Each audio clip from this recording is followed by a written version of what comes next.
What the heck, dude? Oh. Okay. Check, check.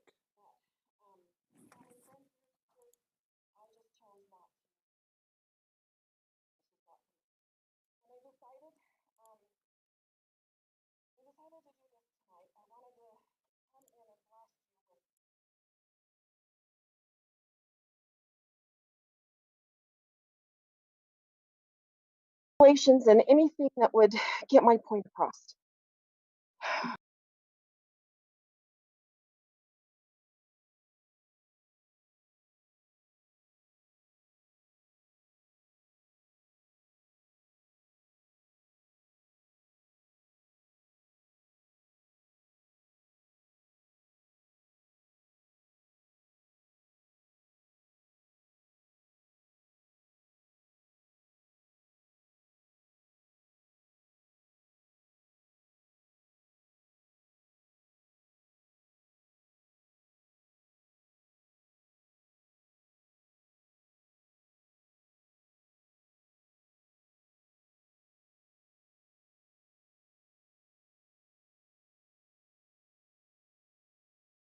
Four weeks later, almost to the day, July 20th, Ben,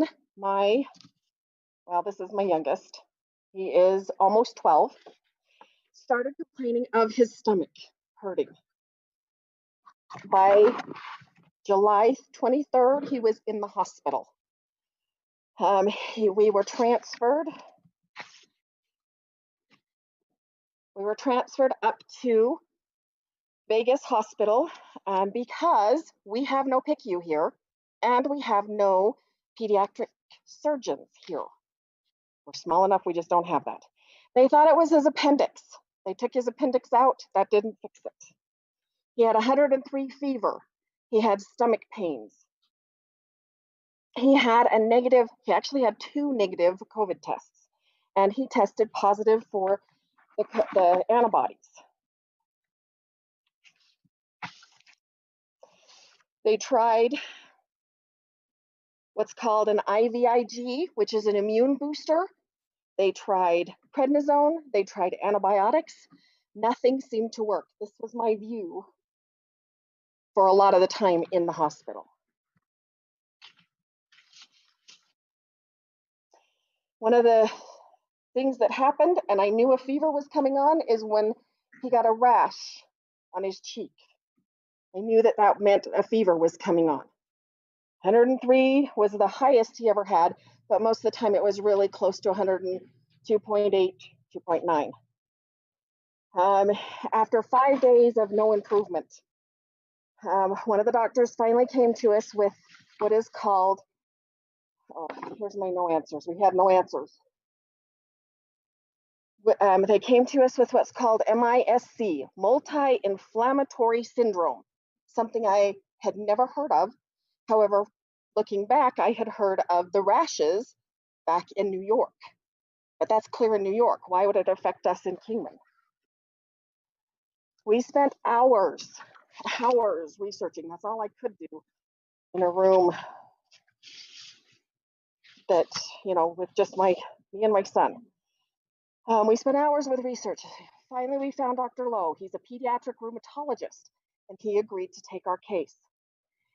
He suggested a drug called anakinra. It's a shot that he was given 2 times a day, very painful because it is made with something acidic. So it's like sticking yourself with acid, which, don't want to do. Luckily, 24 hours after he had these shots, we started seeing improvement. Little tiny smiles. We were very, very blessed.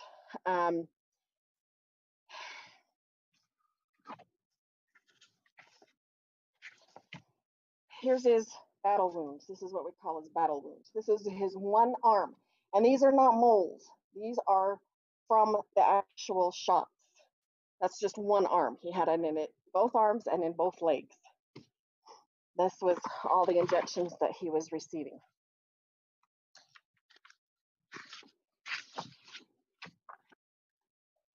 Okay, so after 12 very long days, we finally got to come home. Going home, which was great, except that we now still have shots, prednisone, and lots of follow-up doctor's appointments. Okay, it was the scariest 12 days of my life. I did not know whether Ben was coming home with me. When we started this research on July 29th, there were 670 cases with 2 deaths of MISC. This is not COVID. This is the MISC that affects children under the age of 20. September 4th, that's the newest data that I was able to get, there's 792 cases with 16 deaths. 8 states across the US have 30 cases or more of these, and Arizona is one of them. California is one of them, one of our neighbors. Okay, the COVID cases that they have on record for those 12 days that we were in the hospital, we had 425 new cases of COVID. Now that's the Mojave County numbers. Okay, I want the kids to go back. I have a senior this year that really wants to be in school. The district has given our kids guidelines to attend school.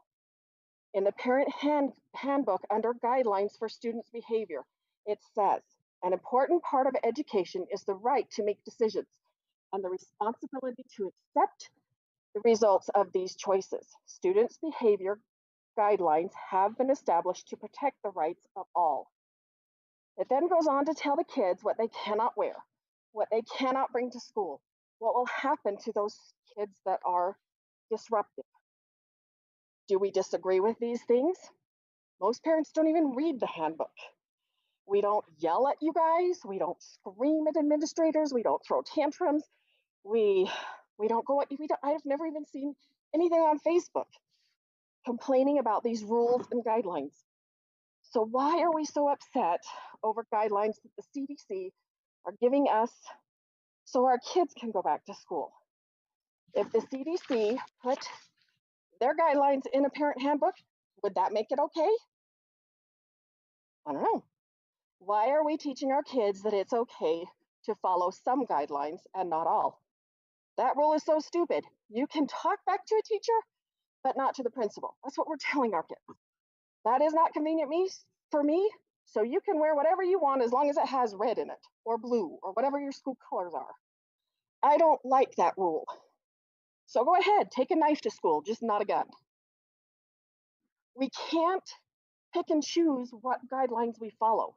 That's just not what we can do. When do we start teaching our children responsibility? I've kind of lost faith in Kingman. I've been here for 15 years.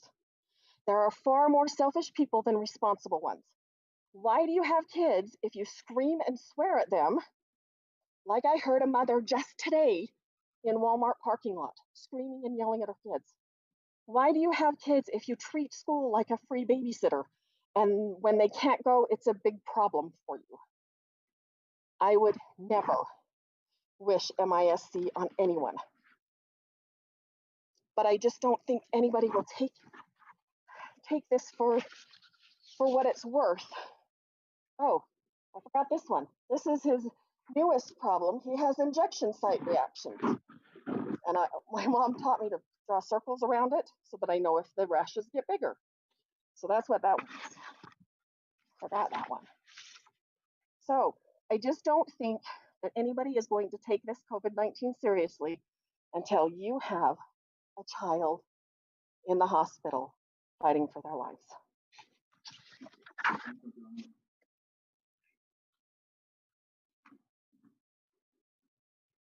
This is Miss Rivers, the last name? I can't read the first name, sorry. Ruben Rivera, sorry, Rivera. In reference to keeping schools open. Sorry, I don't have any speeches or pictures, I apologize. But I have an 8-year-old who's in accelerated classes. We work really hard at home to make sure that he keeps his grades up and that's what he needs to do. Okay. But the structure at home is not the same, and it's not as regimented as a classroom. Having the one-on-one with the teacher with this A and B program, I think is great. He loved going back to school today, and his teacher loves teaching. So I'm hoping that you guys are going to keep the AB program going, because psychologically, I think it's good for the kids to congregate and have some time together as well. My kids have been sequestered since March. Okay, I mean, no trips anywhere. We've been playing the rules. You know what I mean? But he has to get back to school and get cracking. You know, this is my son's future. We we went through this in February, so we know the COVID thing. They went through it. I was scared for my life. I never prayed so hard in my life, but they came through it okay, and thank God that they're still here. But they need to get back to school. So that's all I really have to say. Thank you. Mrs. Heidi Bidinger, reopening of schools.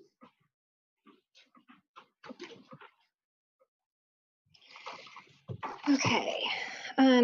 Good evening, board president and members of the board. My name is Heidi Bidinger. I am a teacher at Manzanita, as well as a parent to 4 children whom all attend school within the school district. My husband, he's also a teacher at Manzanita, as well as a high school golf and baseball coach for KHS. We both feel the same way. I am writing this in hopes that you will listen to what myself and so many others have to say regarding going back to school. I feel that over the last couple of months, our voices have not been heard, and that saddens me. Just last month, you voted to return with an AB schedule on September 8th. The majority of this community was extremely excited and hopeful because we could possibly see an end in sight. When I met with my parents and students last week in person, the excitement from each and every parent and student about returning to school is very evident. The children all had the biggest smiles on their faces. Sorry if I'm a little emotional. Then after I spoke with each and every parent, that was on Thursday, about returning to in-person learning, I gathered all of their go-home instruction information, and I rearranged my entire classroom to prepare for this A and B schedule. I did my lesson plans for that first week back. Then the following day, I hear from, on the board agenda that you will be revisiting this again. So we are all preparing for this new schedule, and already you want to change this? How is this fair to the teachers whom have prepared for this and are ready for this schedule? How is it fair to the community whom will be left scrambling last minute should you choose to stay virtual? Are you thinking about all of these things? Our numbers are down. They continue to drop daily. Emmanuel Christian Academy has been back in school for 6 weeks now, and they haven't had any cases. Granted, I know their class sizes are smaller, but it would be the same as our AB schedule, which we started today. Neighboring towns in northern Arizona have all started back either fully or on an AB schedule and have been that way for 4 to 6 weeks already, and their numbers have not spiked.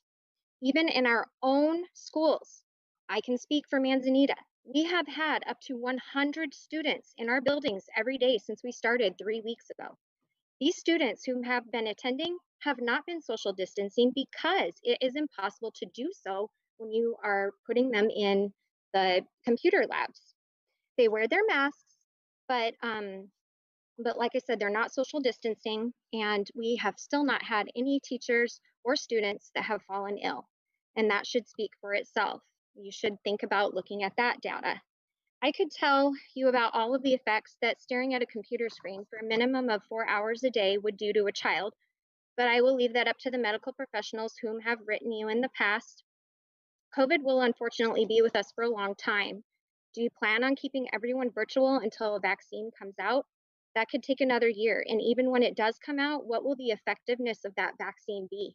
The flu, which according to the World Health Organization kills 290,000 to 650,000 people every year. The flu has a vaccine, but it's only effective half the time. I'm sure that this will be the same experience with the COVID vaccine as well. Whatever happened to No Child Left Behind? With virtual, we are leaving many children with a huge disadvantage. Not every child has access to parents or caretakers whom are able to help them maneuver the virtual platform or help give them one-on-one help when they have questions on an assignment. I already have students whom haven't completed a single, not even one assignment, even though they have one of my classroom Chromebooks at home to use. What would you like me to do with those children? Fail them because they haven't done the work? Fail them because their home life isn't conducive to online learning?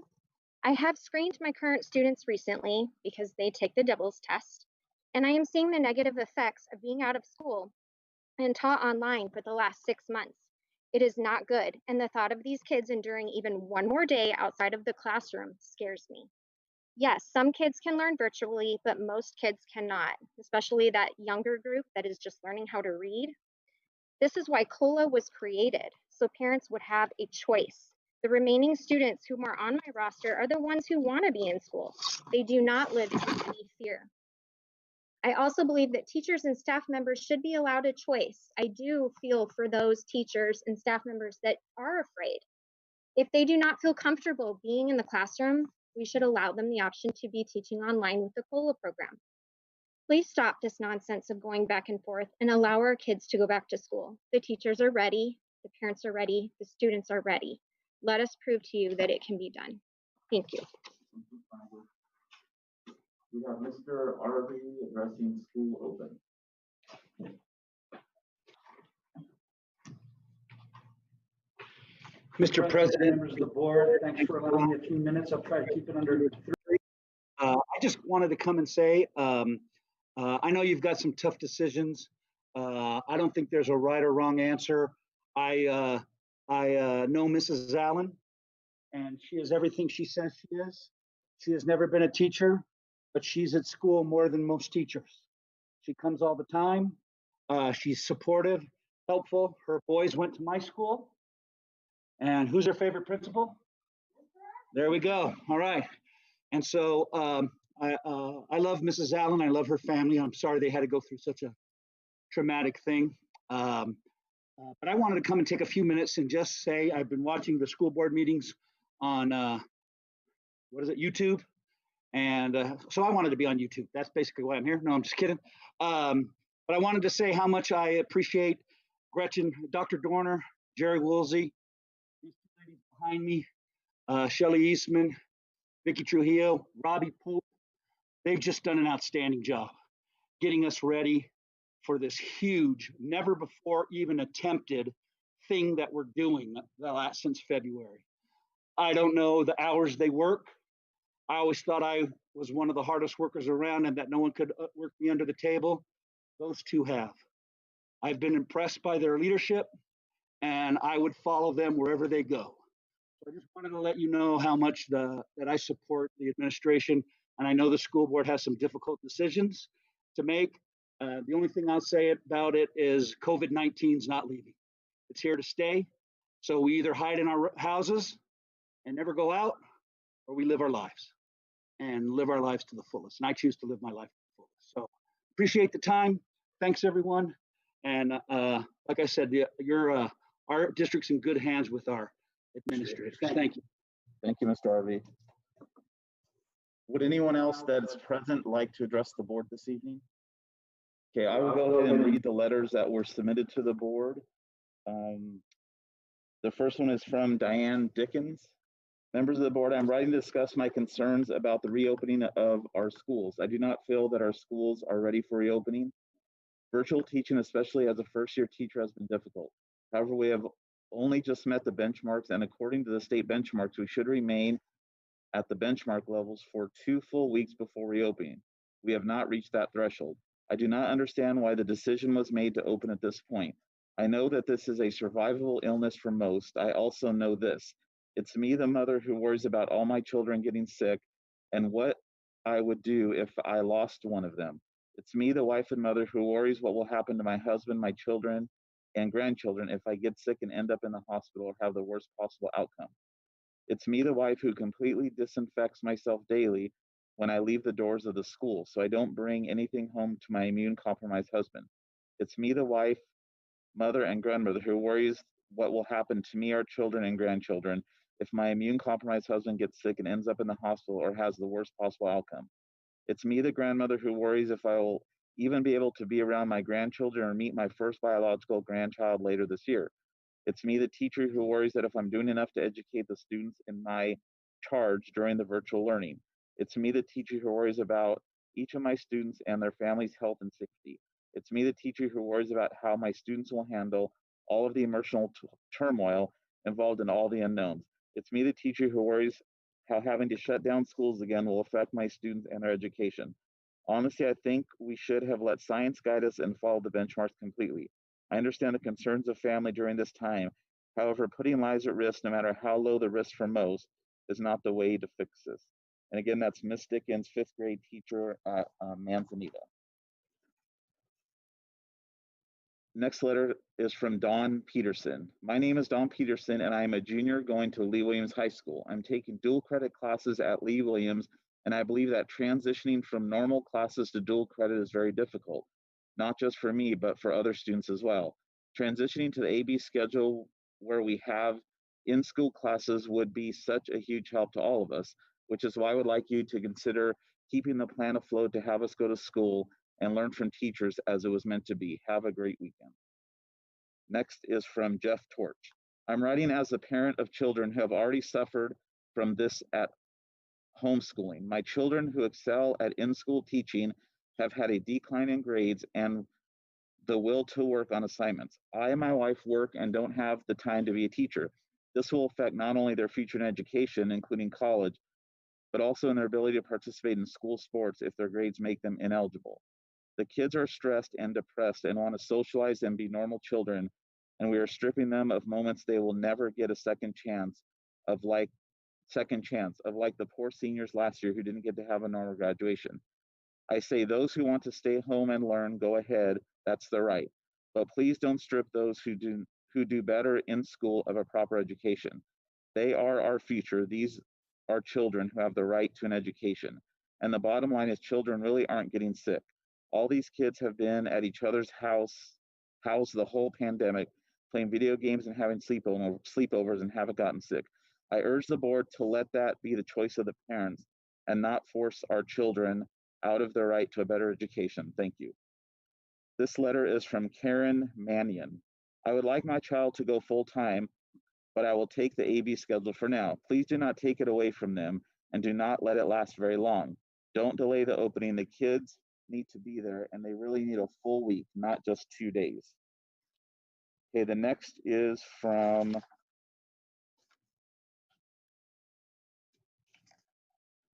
Jamie Cook. Here is what some parents of Kingman are saying about virtual learning. My third grade son and I fight through every learning assignment to the point of crying and yelling at each other. It is sad and tearing apart our relationship. My son doesn't read the instructions fully and makes easy mistakes. Both of us work, so when we can get caught up, he gets frustrated and cries several times a day. The videos posted don't grab his attention, so he doesn't retain the info. My daughter has always struggled with focus, so I have to stay on her, and she gets overwhelmed and she feels like I'm picking on her. I've even shed some tears. I'm a NP at the hospital, and the teacher has been calling me while I'm trying to treat patients about my daughter not logging in. She had to call tech support, and that took a week. Then she had to push to catch up or fail. I have 3 kids who all learn differently. My second grade teacher is so comfortable at home, he doesn't focus on school. I've yelled more these last 3 weeks than I ever have. When you work a full-time job, it's hard to get the work done on time, and this is affecting his grades. My older 2 are more techy, but still struggle to understand, and the teacher isn't always available to help. My children are very discouraged, and I can't wait to be back in the classroom. My first grader needs to know 6 different passwords. I've had a lack of communication from Lee Williams High School. I had to call Firefox for technical issues. I feel bad standing up for my rights to have my children on campus during this. Since both of this work, I feel like teachers and administration are going to take it out on my kids. I'm not asking for special treatment, just what the executive order has said, and we have the right to. My daughter just started the Cambridge program. She's required to go on so many different websites to answer questions. We are both frustrated. This is affecting her self-esteem. My high schooler is up until 9 p.m. every night doing schoolwork. I feel like all we do is look at the computer. My straight A student now has D's and F's because she can't navigate the system. She cries every day, and now she says she hates school when she used to look forward to it. This is breaking her. My daughter turns things in, but they're blank. She gets annoyed that she has to do it again. She's been in the learning center at school where they're supposed to be helping her with this part. The teacher hasn't done a single Zoom meeting. She posts short videos and the kids can't ask questions. My son is in the learning center and plays games all day. When I asked them to keep him on track, I was told it's just an aid in there, and she can't do that for all the kids. My kids actually cheered when I told them school was starting back. That's a first. And that's from Jamie Cook.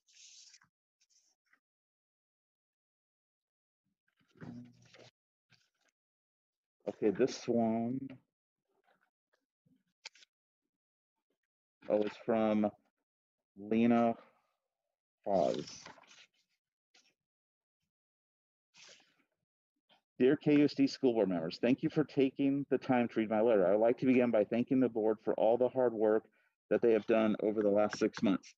Many difficult decisions had to be made, and as a parent of 3 KUSD students, I appreciate the board's willingness to make decisions that are not always popular but necessary to the safety of our children. Many people right now are very vocal about the need for our children to be in school, and I very much agree that being in the classroom with their teachers is the optimal learning environment. My children walked out of their respective classrooms on March 5th, excited for the fun and relaxation of spring break, ultimately never to return to those classrooms and to those teachers they'd come to love after 7 months together. They've given up on plans for field trips, birthday celebrations, elementary school graduations, and much more. As the pandemic worsened throughout Arizona over the summer, it became painfully obvious that the return to this school year would also be impacted. I appreciated the well thought out return to learn guide that the district put together when AZDHS released their benchmark guidelines. The pathway to return to school seemed clear. We have definitely made great progress towards the goal of reopening. We are unfortunately not quite there yet. The state guidelines are very clear that the county's numbers are the ones to be used in determining the safety of reopening our schools. We have come so far and we must stay the course. Our children deserve to be in school, but we must not do it at the expense of their health and safety. I urge the school board to follow the recommendations from the state and to resume full in-person education only when our county has met the appropriate benchmark levels. We owe it to our children who have already given up so much this year to follow through and not make hasty decisions based on public pressure. Thank you for your time and consideration, Lena Hawes. And then this letter is from Jeff Hawes. As a father of 3 KUSD students, I urge the board to abandon the previously imposed fixed deadlines adopted for in-person attendance and to strictly adhere to the countywide data-driven guidelines and benchmarks set forth by AZDHS. It is disappointing to watch the board members continue to ignore the county-wide benchmarks in favor of their own citywide criteria. The use of county data is preferable as it takes into account the interconnected nature of our communities, with children attending KUSD facilities from the outlying areas of the county and parents working in the river communities and across the state line. The rush to use only COVID data from Kingman and to oppose fixed deadlines is irresponsible.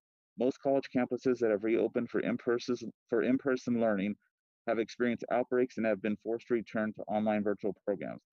If this board is going to take the step of returning children to classrooms on a larger scale, it needs to do so only after countywide benchmarks are met and only after the board has had a more recent opportunity to review the data.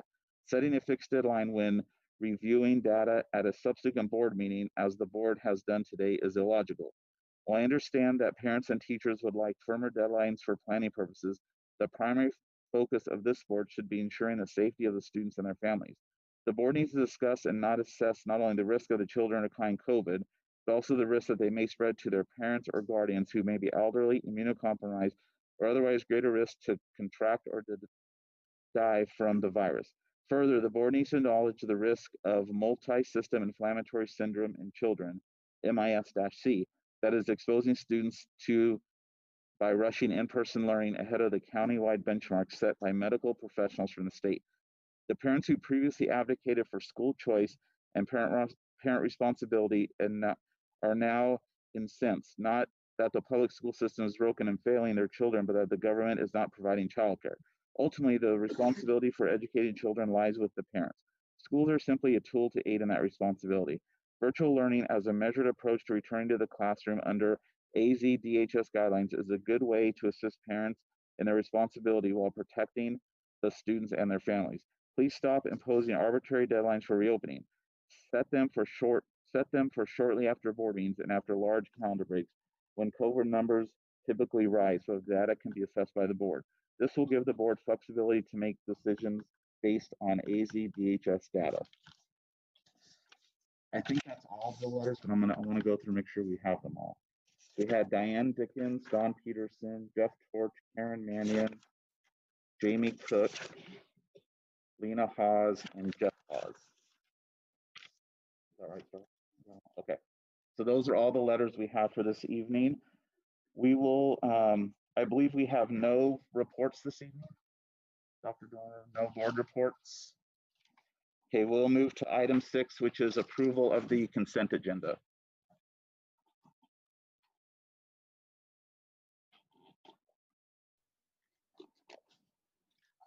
I'll make a motion to approve the consent agenda. Do we have a motion to approve item 6? I'll approve it. We have a motion by Mr. Ricca. Do we have a second?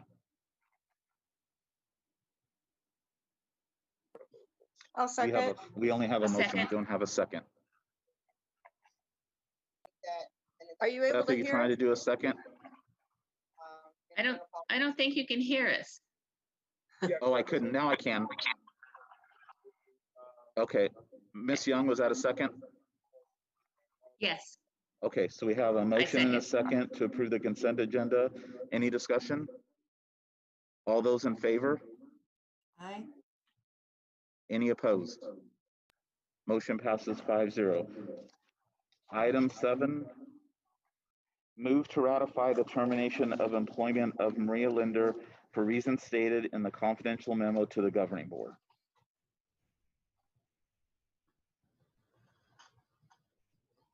Mr. President and members of the board, this is Angela Moreski, HR Director.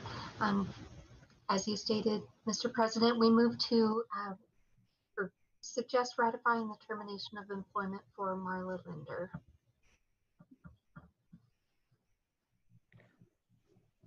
Thank you, Angela. Do we have a motion? I'll make that motion. Motion by Ms. Shumway, I'll second. second by Ms. Weiser. Any discussion? All those in favor? Aye. Aye. Any Aye. opposed? Aye. Motion passes 5-0. So we will not need item 8 or 9. Item 10, under the authority of Governing Board Policy BGF, the board may consider suspending Governing Board Policy BGB as it pertains to a first and second reading of adjustments to policy for the purpose of addressing item 11 on this agenda. Mr. President and members of the board, on August 12th, the district received ASBA policy advisories as a result of the final rule amending Title IX regulations. The final rule went into effect August 14, 2020. ASBA recommends that governing boards consider adopting the policy advisory specific to policies ACA and ACAA in agenda item number 11 at a single meeting as provided in policy BGB by having one read rather than two. Thank you, Angela. So do we need to vote on item 10 to suspend? Okay. So do we have a motion to suspend Governing Board Policy BGB? I'll make that motion. We have a motion by Ms. Weiser. Second by Mr. Ricca. Any discussion? All those in favor? Aye. Aye. Aye. Aye. Any opposed? Motion passes 5-0. So item 11 is reading and approval of changes in policy in the ASBA Policy Services Advisory. Angela, did you need to add anything else? I will address several of the items in item 11. So policy advisory number 677, policy ACA sexual harassment and regulation ACAR. Changes are made to the existing policy and regulation on sexual harassment to clarify that sexual harassment in the workplace is being addressed for the purpose of an employee complaint to the Equal Employment Opportunity Commission. The policy as changed is specific to employees. So references to education, educational environment, and substantiated charges against students have been removed. Similarly, regulation ACA-R has been modified by removing language that references allegations of policy violation by a student. Policy advisory number 678, which is a new policy ACAA, Title IX Sexual Harassment and Regulation ACAA-R. So prior to the May 6, 2020 rule, Title IX did not refer to sexual harassment. However, the final rule regulations now define sexual harassment and establish detailed procedures for how school districts subject to Title IX must respond to allegations of sexual harassment. ASBA recommends the district keep policy ACA and regulation ACA-R in their amended form, as we just talked about, and add policy ACAA and regulation ACAA-R. The new policy and regulation detail the actions the district should take under the new Title IX regulations in response to any notice of allegations of sexual harassment and in response to any formal complaint filed. The policy and regulation apply to allegations of sexual harassment, student to student, employee to student, and employee to employee. The assistant superintendent is designated as the district's Title IX coordinator. If you have any questions, I would be happy to answer them. Thank you, Angela. Any questions for Angela? No questions. So do we have a motion to approve the ASBA Policy Service Advisory ACA, ACA-R, ACAA, and ACAA-R? I'll make the motion to approve. Motion by Ms. Shumway. Second by I'll Mr. second. Ripa. Any discussion? All those in favor? Aye. Aye. Any opposed? Aye. Motion passes 5-0. Item 12, second reading change in ASBA Policy Services Advisory. Mr. President, members of the board. This is the second reading. The IHA just adds the Sandra Day O'Connor Civic Celebration Day to our regular basic instructional programs. And the KB involvement simply adds the parents' handbook on the DOE's website. It makes it electronically and easier to use for parents.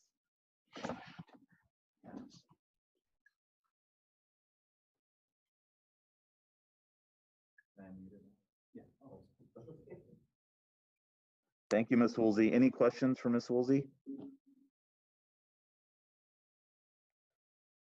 No questions. Do we have a motion?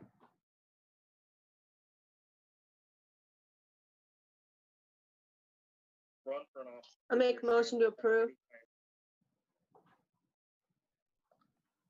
A second. Motion by Ms. Weiser, second by Ms. Young. Any discussion?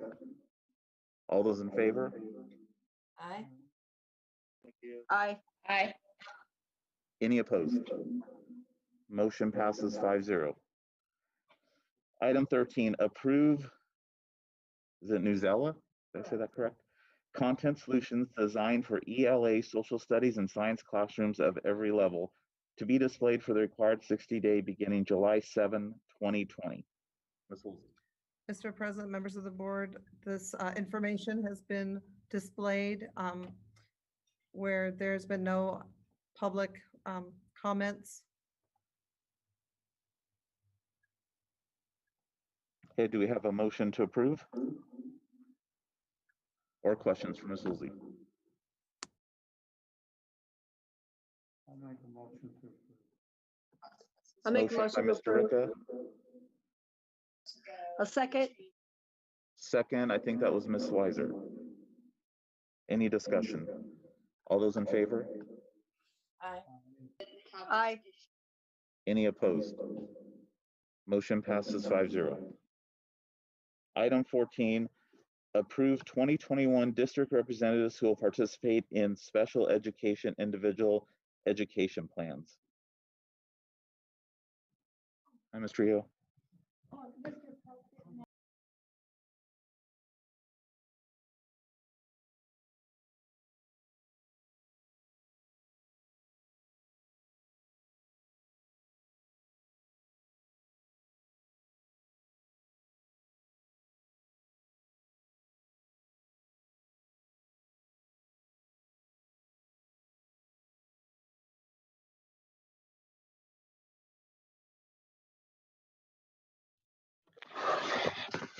Mr. President and members of the board, this is an annual approval for district representatives for serving in IEP meetings.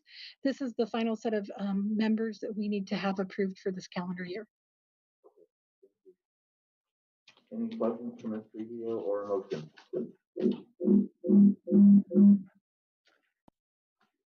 Do you have any questions for Ms. Trujillo or a motion?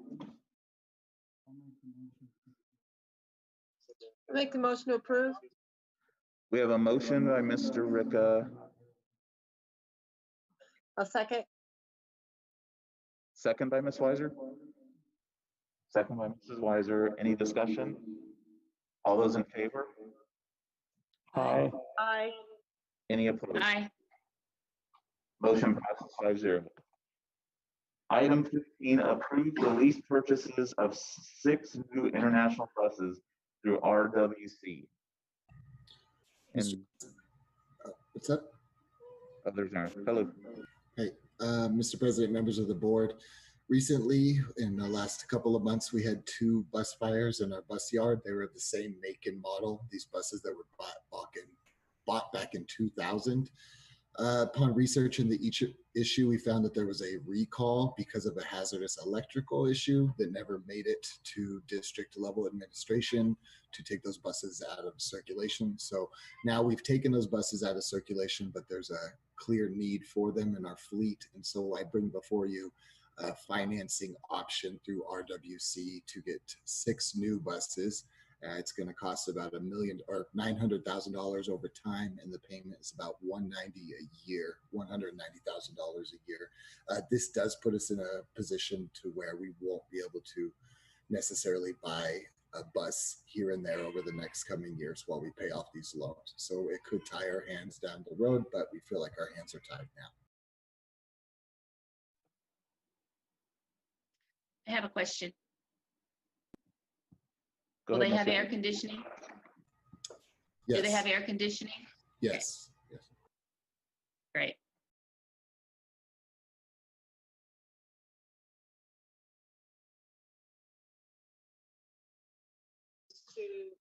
May I ask a question? Received from Volkswagen thing, have those all been completed? Yes, all the Volkswagen buses have been completed. You got to remember, though, we had to trade out one of our older buses in exchange for those. So though we were able to get new buses, the fleet addition was net 0. Ms. Weiser.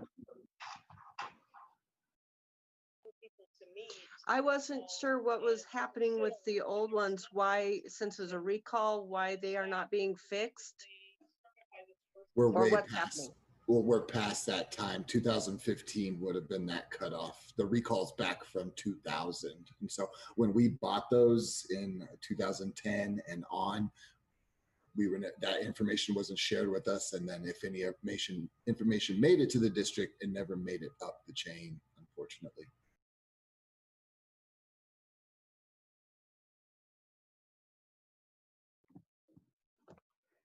Any other questions, or do you have a motion? I'm thankful that it didn't happen with any students in it. I will make the motion to approve. I will We have second. a motion by Ms. Shumway, second by Mr. Ricca. Any further discussion? All those in favor? Aye. Aye. Any opposed? Aye. Motion passes 5-0. Item 16, approve finance determination to use Zoom licenses to assist teachers in providing online and virtual education. Mr. President, members of the board, this will be really quick. This is just a determination to circumvent procurement law because this is a COVID purchase. We did get some associated quotes. One quote was more expensive than anything we could afford, and the other side was free, but at the same time, this application, Zoom, gives IT and the district what it's looking for as per the return to learn. And so that's why this. Oh, and it's $18,000 for the year, which is sustainable and relatively affordable. Thank you, Mr. Sherman. Any questions or a motion? Make a motion to approve.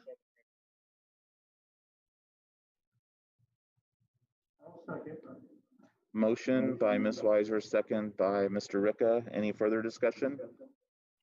All those in favor? Aye. Aye. Any opposed? Motion passes 5-0. Item 17. Governing board to discuss and may consider action to approve the ASBA draft 2021 political agenda and direct the district's delegate to the ASBA Delegate Assembly to represent the board's determined position. Mrs. Weiser, are you addressing this? I can briefly. I sat on this committee 2 years ago, and what's been this outline we've gone over the last 2 years in our board meetings. It doesn't look like there are a whole lot of changes. I didn't see anything that I felt I wanted to change. And maybe that's discussion if there's anybody that wanted to change anything. Jen and I worked it out last year. I would make a motion to approve it. I'll add that there is a section added that we Hey, Ms. have. Shumway, do you want to second it first? I will second. Okay, thank you. Okay, we have a motion and a second, Ms. Shumway. There is the bottom section, COVID-19 response. That is a new one that we have not seen before. So if you feel like you're looking at the same stuff over and over, know that that last section is not something that this board has seen before. So I believe last time we had a meeting, we voted for Beth to be the delegate and I'll be the alternate. So we do kind of need to know what the board thinks specifically with this addition, so that we can vote in the boards with the board behind us. Okay, any discussion or comments on the political agenda or give guidance to Ms. Weiser, Ms. Shumway? When is your meeting? October 17th. Okay.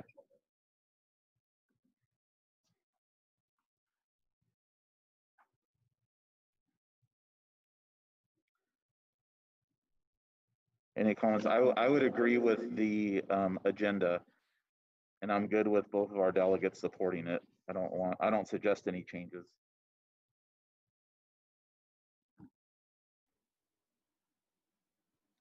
Anyone else?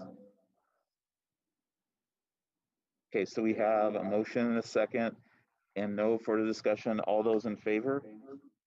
Aye. Aye. Aye. Aye. Any opposed? Motion passes 5-0. Item 18, information for policy BAA school board self-evaluation to be discussed in October 6, 2020 board meeting. So we have the once a year we do an annual self-appraisal of the governing board. And did you email everyone? So Star sent everyone the survey. If you could just fill it out and you can send it back to her, she'll tally everything for us, and then we will meet and discuss this at our October meeting. And if you did not get it, just let Star know and she'll send you one. That was for information only. Item 19, information and discussion and possible action on the most recent COVID data and return to learn strategies.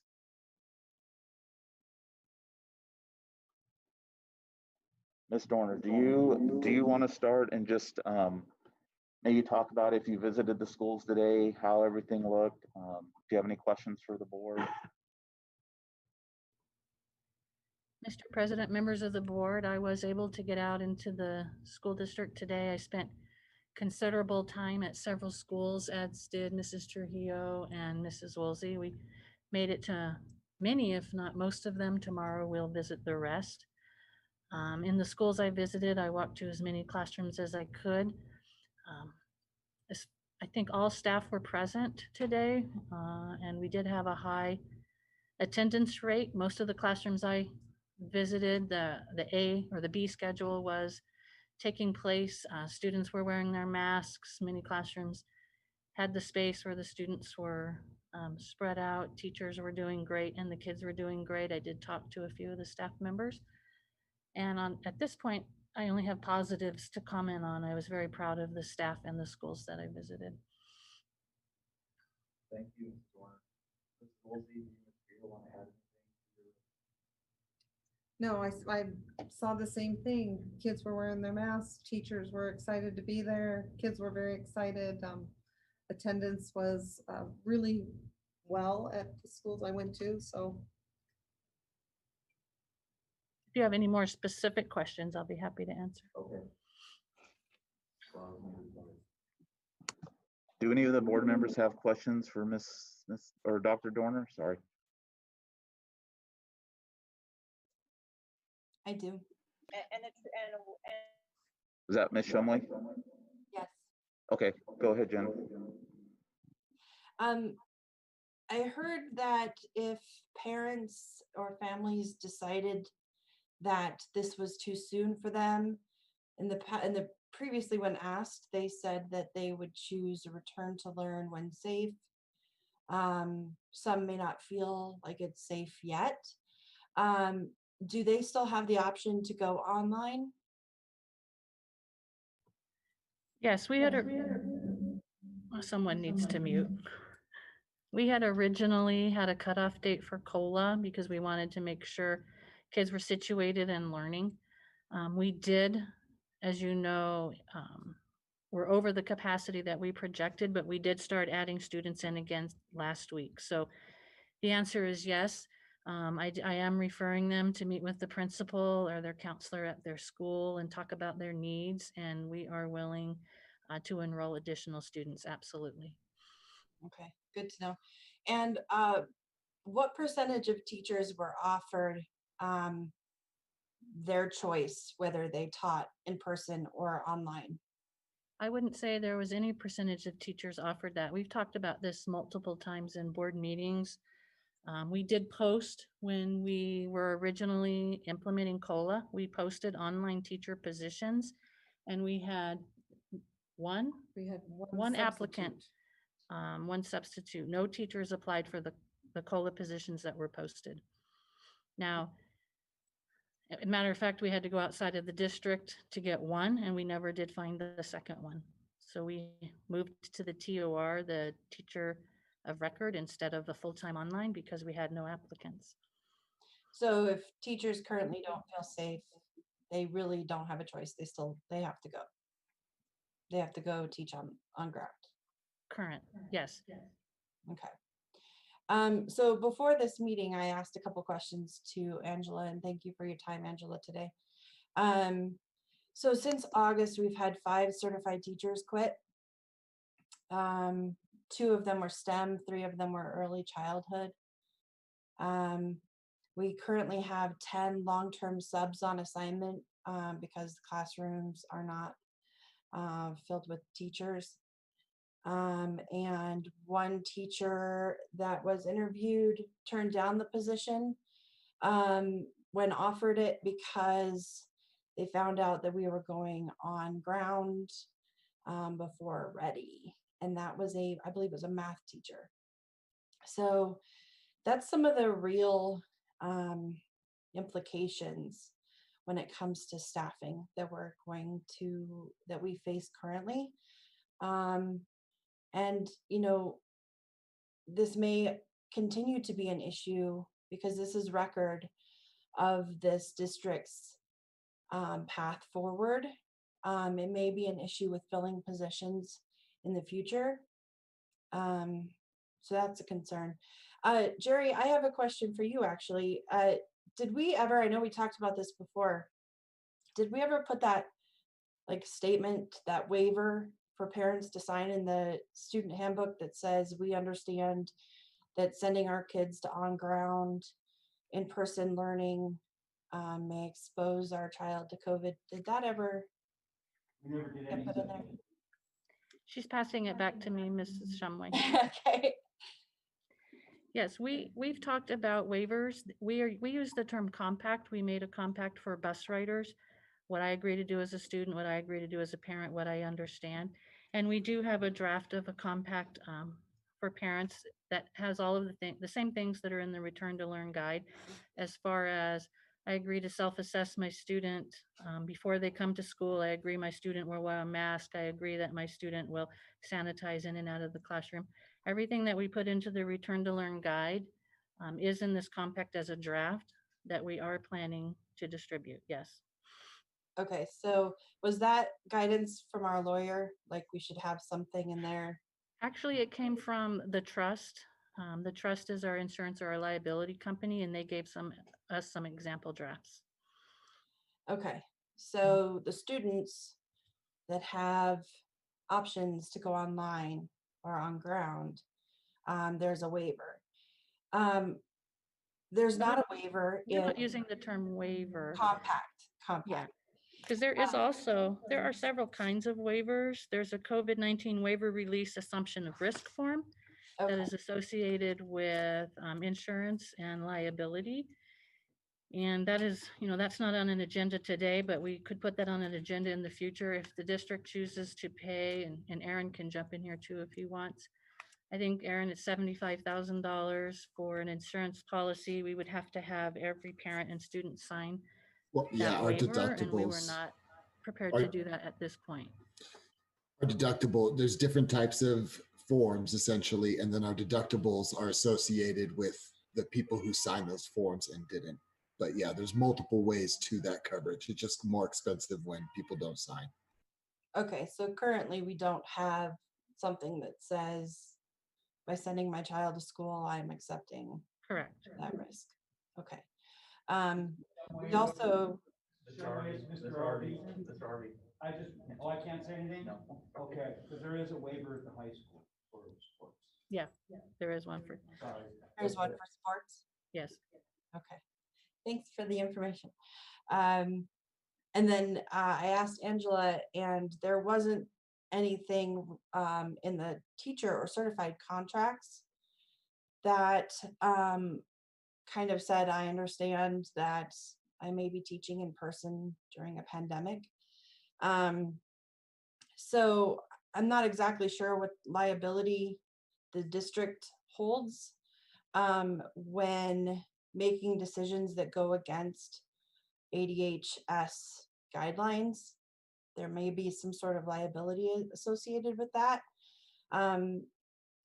especially because our teachers don't necessarily have a choice. I know someone spoke to that earlier. Just let teachers choose. Well, that's not an option. We're not giving that option. We have teachers under contract, and yet we may be assuming a risk by going against guidelines and guidance. So that's something to keep in mind. And then there's some confusion about, I guess, this topic. Like, I imagine that this agenda item will be on every agenda going forward. And just because it is, doesn't mean that we're going to be flipping the switch on everybody every time. It means we're giving ourselves opportunity to have a conversation, to do a deep dive into the data, to constantly check ourselves and do a health check of our community as we move forward. So I just want to calm everybody down a little bit, that this is going to be on every agenda, and that does not mean that we're going to start you know, making everybody turn and go back. So hopefully that calms some fears. Mrs. Shumway, thank you for making that statement. That's been asked of me quite a few times today as well. And I will remind everyone that we have said all along that we will keep an eye on the data, and if something turns around, we'll have that conversation. So to hear you reiterate that, I'm sure is very much appreciated. Angela, can I ask you a question, a comment Ms. Shumway made about the teachers in the classroom, that we've lost some teachers? I would assume that this is countywide, statewide, and nationwide. Do you see our community any different than any other community at this time? You know, I just based on news reports and such, I think there are similar fears and similar actions that have been taken in other districts, just like ours, by teachers. People have to make their own personal choices that work best for them. So I don't think it's different, and we've just had we have had resignations, but only several of them have been COVID related, which is positive. Thank you. Any other comments? Can I make a comment? Yes, Mrs. Young. I just want to let Dr. Dorner and all of the teachers know how I appreciate what they've done today. I've heard a lot of positive feedback. I did see a couple of negative feedback, but I contacted Dr. Dorner. There were some mothers that were concerned about a kindergartners going to school and them not being able to go to their classrooms with the child, and afraid the child might be afraid. And Dr. Dorner told me that the kindergarten teachers was going to meet them at the gate and take them back to the class. So I really appreciate that follow-up.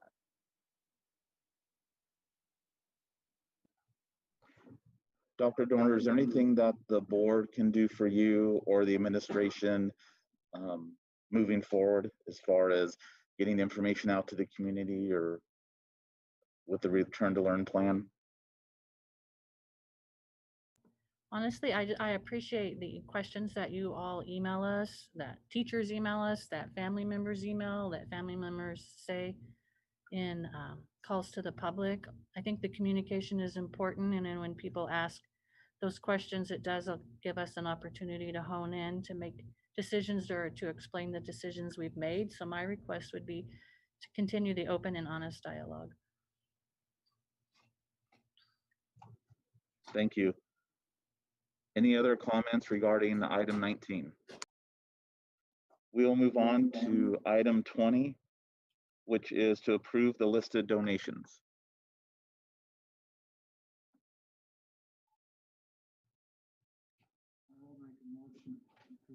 I'll make a motion to approve donations. We have a motion by Mr. Ricca. Is that a second, Mrs. Young? Yes. Second by Mrs. Young. Any further discussion? All those in favor? Aye. Any opposed? Motion passes 5-0. Item 21, I'll entertain a motion to adjourn. So moved. Motion and second by Mrs. Young. Any discussion? All those in favor? Aye. Aye. None opposed. We are adjourned. Thank you, everyone.